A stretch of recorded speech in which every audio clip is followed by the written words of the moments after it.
सभी प्यारे दोस्तों को नमस्कार। दोस्तों, आप सभी का स्वागत है मेरे YouTube चैनल रियल ज्ञान विद आरकेजी में।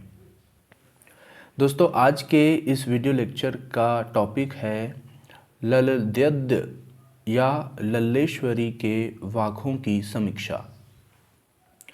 दोस्तों, आज के इस वीडियो को मैंने हमारे YouTube चैनल के एक सदस्य के विशेष आग्रह पर इसको लाया है। आपको मैं बता दूं कि ललद्यद्य या लल्लेश्वरी यह कश्मीर की एक संत कवियत्री है और इनके जो वाक हैं, वाक का अर्थ होता है वाक्य, तो इनके जो वाक हैं वो बहुत ज़्यादा प्रसिद्ध है। जैसे हमारे हिंदी काव्यधारा में, हिंदी भक्ति काव्यधारा में कबीर जी प्रसिद्ध है, वैसे ही कश्मीरी भाषा के संत काव्यधारा में, जो कि कश्मीरी भाषा का आदि काव्य था, उसमें ललद्यद्य या लल्लेश्वरी जी प्रसिद्ध है। तो आज हम इस वीडियो लेक्चर में उनके द्वारा दिए गए वाक्यों अर्थात वाक्यों की हम समीक्षा करेंगे।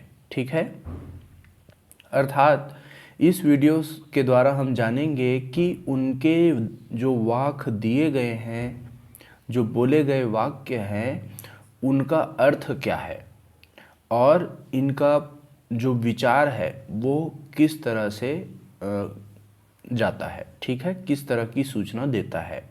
तो समस्त वाक्यों का निचोड़ हम यहाँ पे प्रस्तुत करेंगे। तो चलिए, इससे पहले हम परिचय को देख लेते हैं।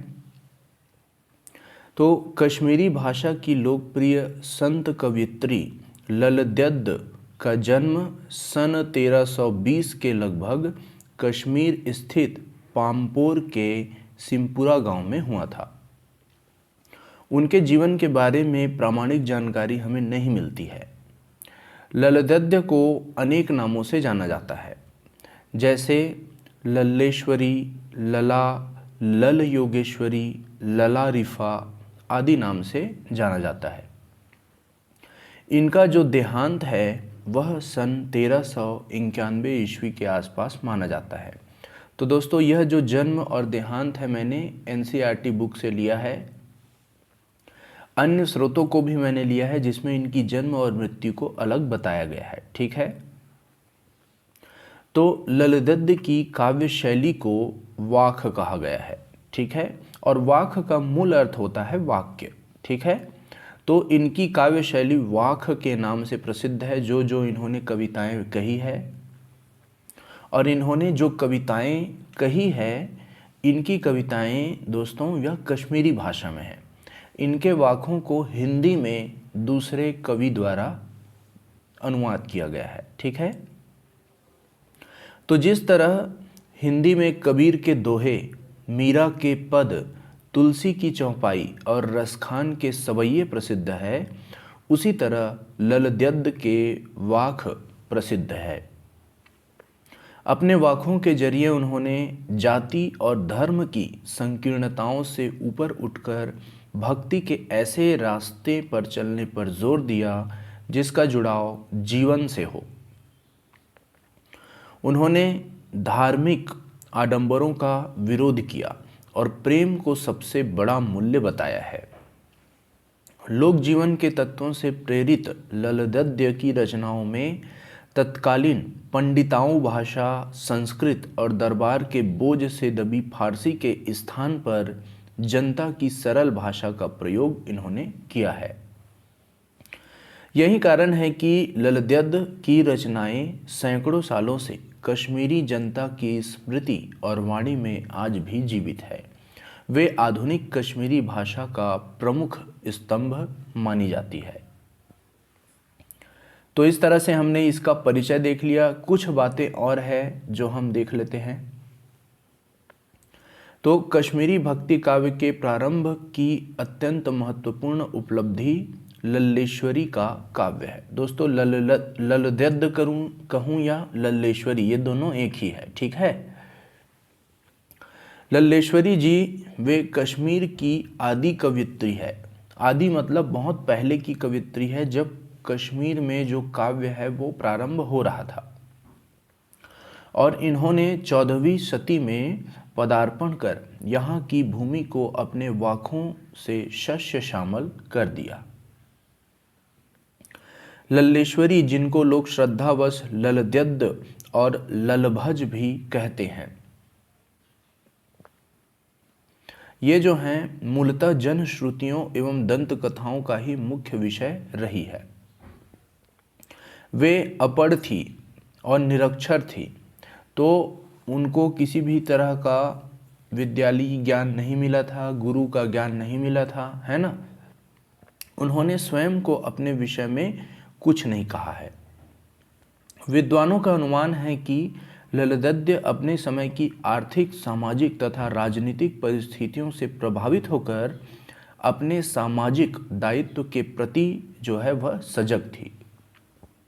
अतः स्पष्ट है कि सामाजिक परिवर्तन की प्रक्रिया में उनका योगदान अधिक महत्वपूर्ण है, क्योंकि वे अपने युग की सच्ची साधिका थी, जिनको अपने व्यक्तित्व की कोई चिंता नहीं थी। लोग उनके बारे में क्या सोचते हैं, क्या बोलते हैं, उनको कोई भी चिंता नहीं थी। वे समाज के प्रति, समाज में जो बुराई फैली है उसको कटाक्ष करने का काम करती थी। इधर उधर के बिखरे संकेत सूत्रों से यह ज्ञात होता है, यह दोस्तों, यह जो मैंने नोट्स लिया है वह इग्नू से लिया है, ठीक है। तो लल्लेश्वरी का जो जन्म है वह श्रीनगर के निकट पाद्रेंठन गांव में एक ब्राह्मण परिवार में हुआ था।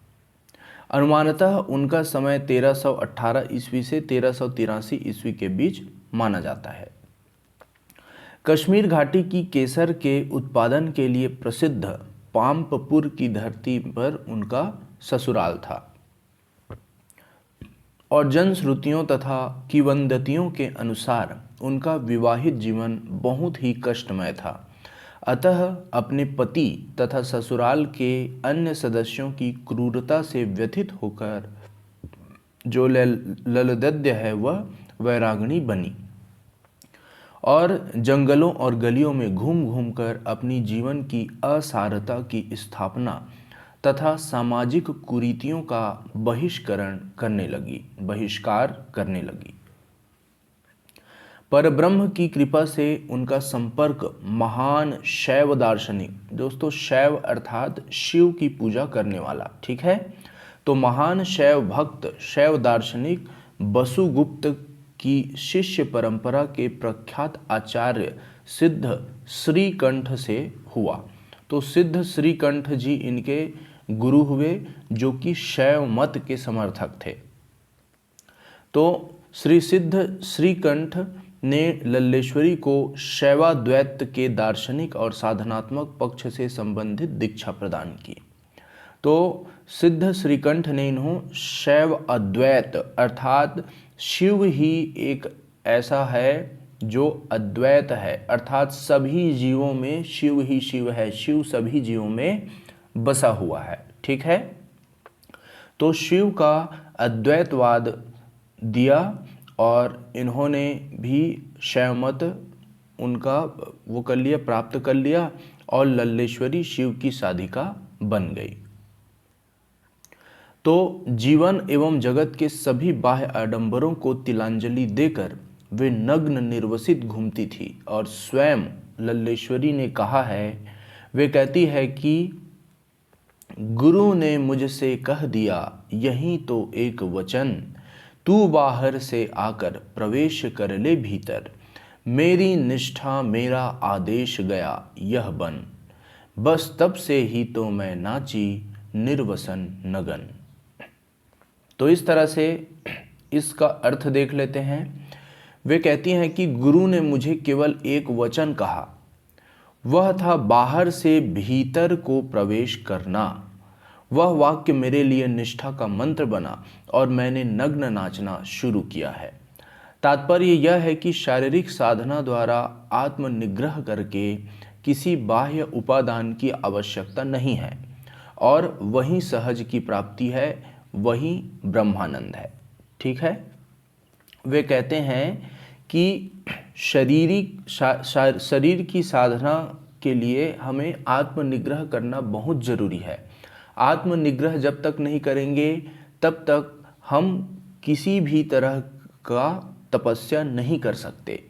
इस कारण वो बाहर के सांसारिक जो मोह है सभी को त्याग देती है, यहाँ तक वे कपड़े भी नहीं पहनती है और निर्वस्त्र वह घूमती रहती है और शिव की भक्ति करती रहती है। लल्लेश्वरी का व्यक्तित्व अत्यंत सौम्य, सहिष्णु और गंभीर था, परंतु स्वभाव से वे विद्रोही भी थीं और सभी प्रकार के बाह्य विडंबनाओं का उन्होंने विरोध किया है।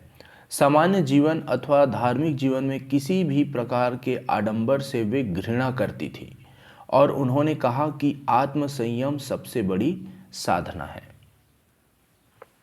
तो इस तरह से लल्लेश्वरी जी की हमने इनके परिचय को प्राप्त कर लिया। अब दोस्तों हम दूसरे वीडियो में देखेंगे लल्लेश्वरी जी का कृतित्व और इनके द्वारा दिए गए वाक्यों की हम उनकी समीक्षा करेंगे।